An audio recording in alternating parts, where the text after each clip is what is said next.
Hello friends, आज के video में हम जानेंगे इतिहास की 5 सबसे अजीब मगर सच्ची घटनाएं। वीडियो शुरू करने से पहले फ्रेंड्स, अगर आपने हमारी चैनल को सब्सक्राइब नहीं किया तो प्लीज़ सब्सक्राइब कर दीजिए और हमें आपका प्यार और सपोर्ट देते रहिए। तो फ्रेंड्स, वीडियो को शुरू करते हैं। जैसे कि हम जानते हैं कि दुनिया को बनाने में लाखों ऐतिहासिक घटनाओं ने अपने अपने स्तर पर योगदान दिया है, परंतु इतिहास में कुछ ऐसी भी घटनाएं हैं जो सच तो हैं लेकिन बहुत ही ज़्यादा अजीब है, जिनके बारे में आप जानकर हैरान रह जाएंगे। तो आइए फ्रेंड्स, इस वीडियो के माध्यम से उन घटनाओं के बारे में कुछ जानते हैं। इन सभी घटनाओं में सबसे पहली घटना है मोहम्मद बिन तुगलक को इतिहास में बुद्धिमान मूर्ख के रूप में जाना जाता है। मोहम्मद बिन तुगलक मध्यकालीन भारत के दौरान दिल्ली सल्तनत का सबसे दिलचस्प सुल्तानों में से एक है, जिसने भारतीय उपमहाद्वीप के उत्तरी हिस्सों और दक्कन पर भी राज किया था। बुद्धिमान मूर्ख के रूप में इसीलिए सुल्तान को जाना जाता है क्योंकि प्रशासनिक सुधार करने के लिए वे अधिकतर योजनाएं और निर्णय सही से नहीं ले पाते थे। जैसे कि उन्होंने टोकन मुद्रा की शुरुआत की। 14वीं शताब्दी के दौरान दुनिया भर में चांदी की कमी होने के कारण उन्होंने चांदी के सिक्कों के मूल्यों के बराबर तांबे का सिक्का पेश किया, जो आर्थिक अराजकता का कारण बना। पूरे भारतीय उपमहाद्वीप पर शासन करने के लिए उन्होंने अपनी राजधानी दिल्ली को दौलताबाद स्थानांतरित कर दी। उन्होंने नई राजधानी को स्थानांतरित करने के लिए विद्वानों, कवियों, संगीतकार समेत दिल्ली की पूरी आबादी को दौलताबाद शिफ्ट करने को कहा। जब तक लोग दौलताबाद पहुंचे, मोहम्मद बिन तुगलक ने अपना मन बदल दिया और नई राजधानी छोड़ने और अपनी पुरानी राजधानी दिल्ली जाने का फैसला किया। स्थानांतरण राजधानी की योजना पूरी तरह से विफल रही थी। दूसरी घटना है कि द्वितीय विश्व युद्ध के दौरान रूस पर हिटलर का आक्रमण।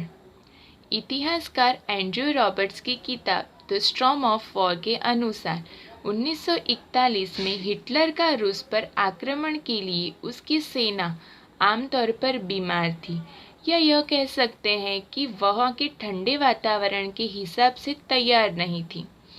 हिटलर के आदेश के अनुसार जर्मनी ने रूस पर 22 जून 1941 में आक्रमण शुरू कर दिया।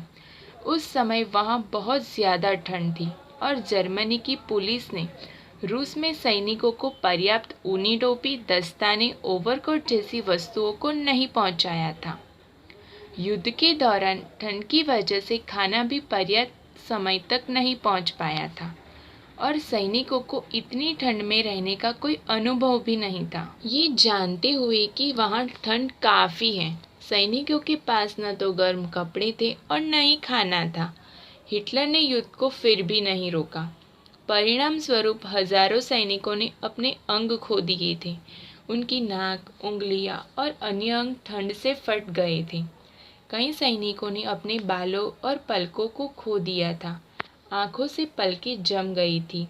इतना ही नहीं, सैनिक इतने दिनों तक भूख से लड़ते रहे और अंत में हारकर उन्होंने अपने ही घोड़े को खाना शुरू कर दिया था। इस युद्ध को हिटलर की सबसे बड़ी गलती माना गया है। इतिहास की ऐसी ही एक तीसरी घटना है, वो है मैथिस गल्लास का इतिहास।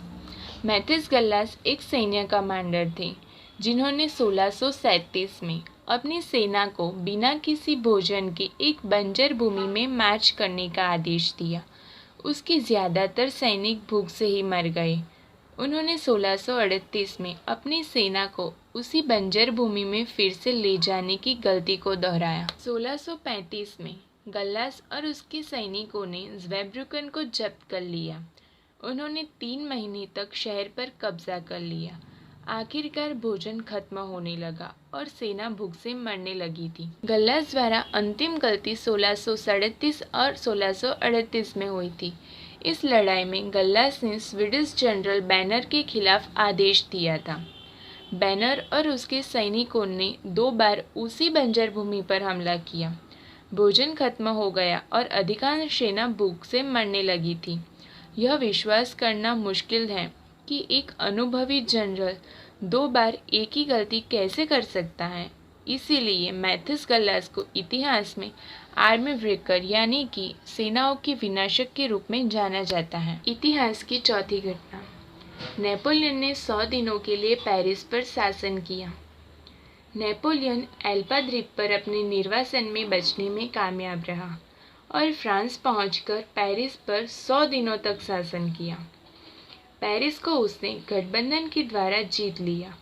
उसके बाद नेपोलियन को 1814 में इस्तीफा देने के लिए मजबूर होना पड़ा और उसे एल्बा द्वीप से निर्वासित कर दिया गया। इसी बीच फ्रांस में शाही लोगों ने लुई 18 को सत्ता में ले लिया। 26 फरवरी 1815 को नेपोलियन एल्बा द्वीप से बच निकला और मार्च 1815 को फ्रेंच मुख्य भूमि लौट आया।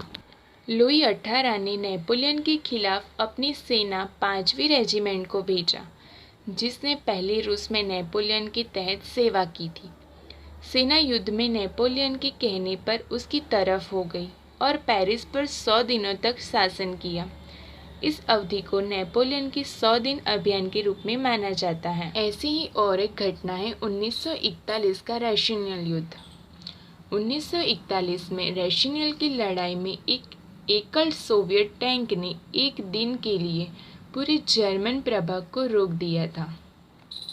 रेशिनियल के गांव के पास नदी क्रॉसिंग पर नियंत्रण रखने के लिए जर्मन और रूसियों के बीच रेशिनियल की लड़ाई लड़ी गई थी। इस लड़ाई का सबसे प्रमुख तत्व एक टैंक था।